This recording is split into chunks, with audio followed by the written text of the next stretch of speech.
Really, when students come into a dining experience, there's a lot of misconceptions when students come in because, especially for vegetarians, they sometimes only see a salad bar when there's so much more things that they could be eating, and they just need to really look to see what they have for on-campus resources. I mean, if anything, they can go talk to the director of the food service and say, hey, I'm a vegetarian, and I'm really wondering what there is available for me. And a lot of students, what I've been finding out is a lot of students just don't do it, either because they're scared or they just do it on their own. They try and figure out what they want. So that's one of the biggest misconceptions that vegetarian students have once they come onto a campus environment, and they're just a little confused as to what to do.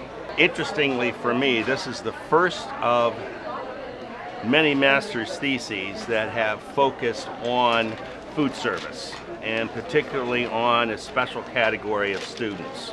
As we have greater interest in students studying abroad, both American students studying in other countries and students from other countries coming to the United States of America, the changes in dietary habits have to be addressed.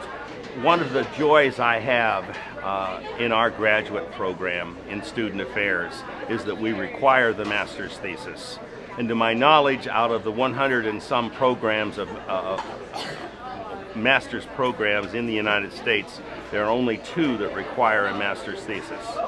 And I'm joyful when a student has an aha moment, such as Evan had when the international student came to him, and that he's translated that aha moment into some meaningful activity which has the potential of making a marked difference, not only on this campus, but literally on campuses elsewhere in the country.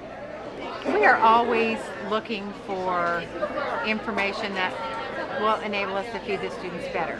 So, we get comment cards, those kind of things, but any kind of research specifically to vegetarians is going to be useful to us as far as menu planning.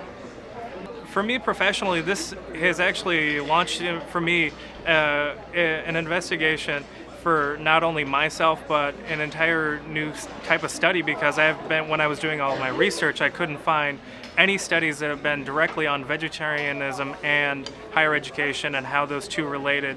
So that's really launching me into that as far as my professional. But for me personally, it's also been helping me out, because now I can assess my own life and how I'm assessing my own food choices, and how my research applies not only to just me but to other people.